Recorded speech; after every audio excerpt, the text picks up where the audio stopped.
There are ways in which you can deal with these nicotine withdrawal symptoms, and the obvious one is to use one of the nicotine replacement products, whether it's nicotine patch or gum.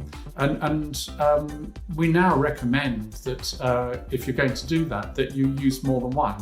Usually nicotine skin patch plus one of the faster acting forms, such as lozenge or gum. And the reason for that is it gives you much better replacement. So the nicotine patch gives you a sort of steady level of nicotine to keep many of the withdrawal symptoms at bay. And then you can top that up when you need to, for example, for the cravings, with one of the other forms of nicotine replacement. And we know with a high degree of confidence that that makes a big difference to your chances of stopping smoking.